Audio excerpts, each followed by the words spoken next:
Welcome, team. My name is Grant Hagan here with DroneDeploy and joined with Carlos over at Harkins. And we just have some really cool opportunities to show you guys how the Harkins team and Carlos specifically has been using DroneDeploy here for a while. And so, Carlos, appreciate you jumping in here to show us some of these examples. Thank you, Grant. Thank you. Yeah, really appreciate the opportunity to kind of talk with you about what we do and why we love this technology. Love it. Well, what a great intro and segue into what we're going to talk about first. And just to kind of give the folks listening in here a little bit of the lay of the land, we're going to talk about one of probably the most just popular features within DroneDeploy, and that is the idea of overlays. So imagine you can take plans and drawings and overlay them on top of the real world, which is what you're seeing here on the screen. But for us to get to this spot, I'm going to have Carlos kind of walk us through how did we get to what we're seeing here. There's a couple steps along the way that makes that happen. But ultimately, Carlos, I'd love for you to kind of just walk us through how do we get to this as an end deliverable? And then we'll finish up with some of the value that you're seeing with what these overlays are providing. Absolutely, Grant. So yeah, what you're seeing over here, it's a PDF that we can easily share with everybody on the team. It fits on an email, and it's an overlay that I did using the imagery that I obtained from DroneDeploy after I flew with ground control points, and then I align it in AutoCAD, just because there's so much detail in it. And as I'm doing that process, I'm not just providing a deliverable that goes out to the field and for them to figure out why. But since I know the project and I'm so deep into all these details, I start looking at, hey guys, this is things that I see that may not be right. Can you please go and check that? And just provide some value from the air. You know what I mean? It's just not simply an image. There Yeah. has to be more than that. Yeah, well said. Oftentimes, when you're on the ground, you don't have this perspective of what is going on. So, great place to segue here. Let's go back to how do we get to this point. So, I know there's some steps along the way to really showcase how we get to this as an end deliverable. Let's kind of break down some of those steps for some of the folks that may not be familiar with what we're looking at. Yeah, absolutely, Grant. So, obviously we fly with different drones, and what I do is I go into DroneDeploy and I make sure that I export a geotiff map. So what happens with these geotiffs? These are fairly large files, as you can see at the bottom. Like this is 250 megs, but it's so large because it's extremely detailed. I can start zooming in and see everything that I really want to see. If I use any of these other export types, JPEG or PDF, it's just going to be relatively blurry and I don't get the details that I want, right? So I download that file. That's great. Then I go into AutoCAD Civil 3D. AutoCAD Civil 3D has a planning and analysis workspace.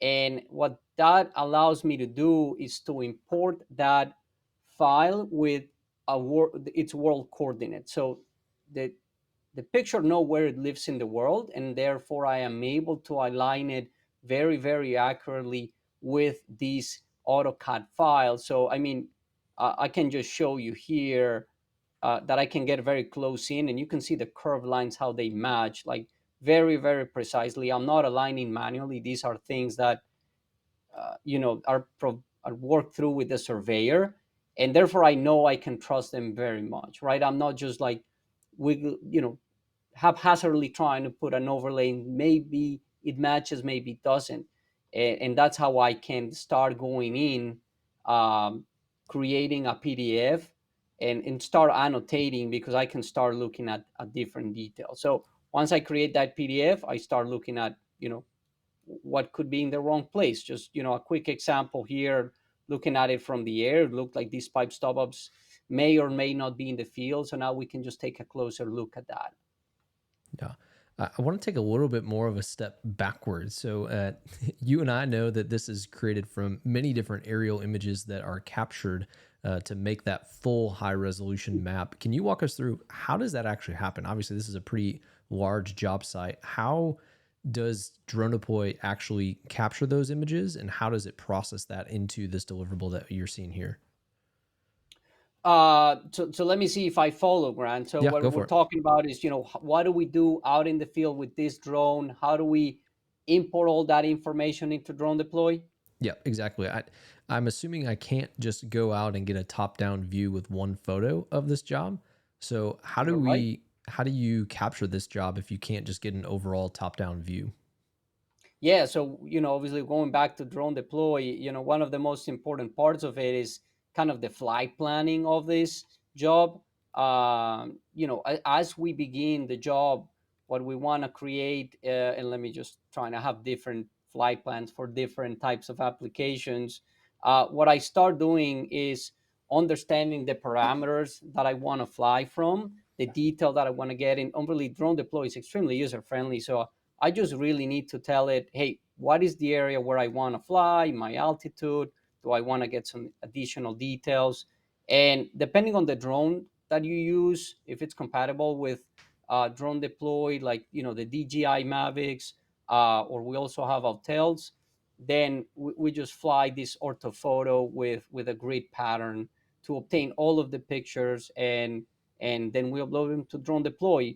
One of the important parts of trying to get really accurate data, if you have the possibility of doing it, is laying out ground control points, which for those that haven't used them are markings in the ground, for which the specific x, y, and z coordinates in your state plane, or perhaps in other types of coordinates. Once that's imported into drone deploy, we get this really nice deliverable, which can be in 2D or 3D. So you're saying that you don't actually fly this job manually. That pre-programmed mission Yeah, is what is going and actually capturing it. Can you show a little bit of that example from those map photos on the left there when you toggle that on? yeah, absolutely. So what you can see is all these pictures as that drone was flying. It really can't capture everything, right? It just captures sections. And then that drone, what is going to do is just going to fly that path that we were showing before. And the algorithm, and I believe drone deploy uses structure from motion, just make sure it corrects it and it stitches it all together into an orthophoto, which means that is corrected, right? It's kind of square when you look at it from the air. Hmm.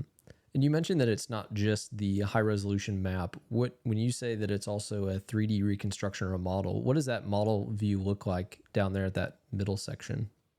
Man, this is like one of the most, I think, awesome features and underutilized. As we all know, in construction, the majority of the problems occur because you are seeing one thing and I see another, right? I say plan north, and somebody may actually look at what's north, the real north. Somebody else may look at the top of the page. So having this 3D reconstruction allows you to have an overview of the project in 3D, so we can both discuss and see the exact same thing. So I mean, this is an extremely powerful tool when you're trying to have discussions with your trade partners, when you're trying to do site coordination, perhaps providing other stakeholders, your clients, the people that do financing, of what is the status of the project, where you can have problem areas, right? It's just amazing that from aerial shots you're able to obtain this 3D reconstruction. So it's a pretty cool feature. Yeah, it's really neat when you go from that 2D view to the 3D. When you click on that inspect icon in the top middle there, was that actually showing the specific locations of those photos just for folks to kind of know how those get reconstructed? What over here, Yeah, the in the when I top was middle showing there. these photos, Yeah, there you go. yeah, or over here, yeah, correct. So that's something that it'll get, like I can go in and just check that photo where it is, right? Exactly. Or I can just click. Another feature that I do use a lot is I can click on a point, like, hey, can you show me a picture of this point in the ground? And it's going to show on the left like images that show that specific location. So you're trying to find something more specific. And in addition to all these other information, elevation, which is key many times, like very important to know. So excellent features. There's actually many ways to find the same information. So there's just really no excuses to find what you need. Yeah. So you're saying that this is just more than just an image, right? Are there things that you can dimension on the 2D plan and also on the 3D reconstruction here? Yeah, of course, right. I just,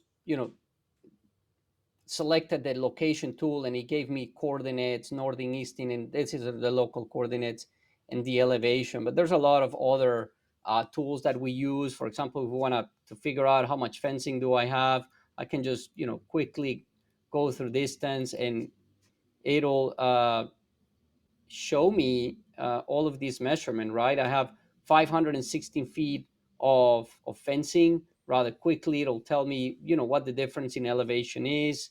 Uh, and it'll show me a profile as well. I don't have enough elevation change for that to show it in Plana, uh, but it can show you kind of what you have over there, right?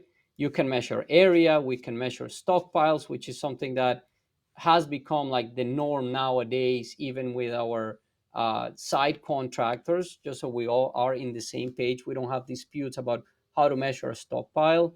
And well, unfortunately, in this specific project, I don't have a stockpile anymore, but it was something that, we would do pretty much every day if needed. It's just, it takes about half an hour to fly the drone, upload the pictures, and get a deliverable. Yeah. No, this is great. Let's go back to that map view and then eventually go back into that Bluebeam view that you had of the PDF. This is great, right? We're not just talking about nice, pretty pictures anymore or progress images. You're actually using this for data. But what does that mean, right? Like, give me some examples of maybe you talked a little bit about where those stub ups were in this example of if they were there. But do you have a really good example of like, man, we caught something in this phase before it maybe got poured or maybe got installed that you were able to go and fix it?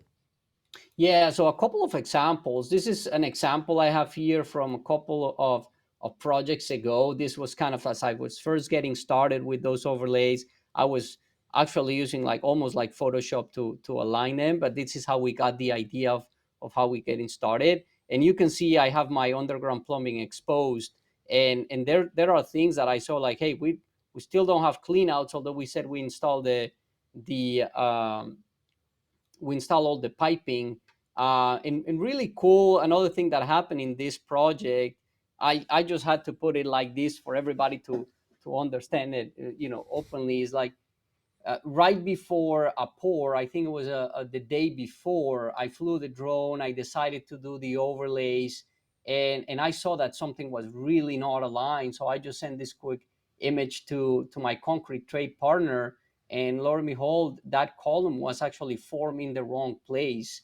And I thought that was great. I mean, I know as a general contractor, I'm not going to be the one, like paying for that repair if we find it after the fact. But there's no reason why I cannot help my trade partners, correct something that is wrong before it's going to cost anybody a lot of money. Yeah. So I think that, this is one of those prime examples of where the drone helped us out, because nobody really saw it from the ground. Yeah, well said. Man, some of those examples are just, projects move so fast, right? And they have so many Mhm. changes going on so quickly that it's oftentimes really challenging to document all that's being done on a project. And so, Carlos, yeah, really thankful for you kind of showing some of these examples. I'm curious, before I let you go, what's kind of the legacy method of doing this? Like, what did you do before you had these aerial overlays and aerial capture and 3D reconstructions? Like, what were you doing to, ensure that some of these, elements were installed right with the kind of speed and accuracy that you have and what you're seeing with the drones?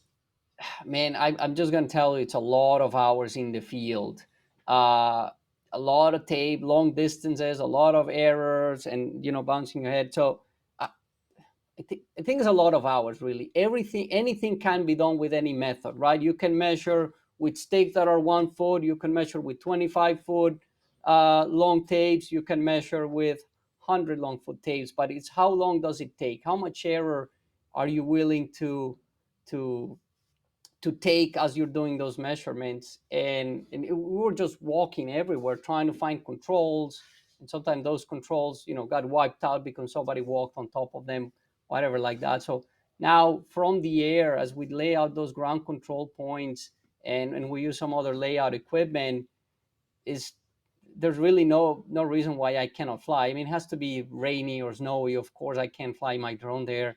But other than that, I can fly with the push of a button and have this really, really accurate information that can be easily shown to all of the stakeholders, whether it's my team or the trade partners, to be able to make these corrections quickly. Love it. Well, Carlos, super fun. Thank you for just walking us through these examples. It's really fun. I think anytime that you get to have safety, quality, and efficiency all in the same bucket, those are tools that we want to keep using in the construction world. And so, appreciate I agree. you taking the time and walking us through how really drone deploy and the aerial capture that you guys are doing really meets all three of those. And oftentimes that's not something that we get to see too much in our industry. So appreciate the time, Carlos. Thanks for walking us through, and thanks for tuning in, folks. We'll see you here on the next one. Thanks. Thanks.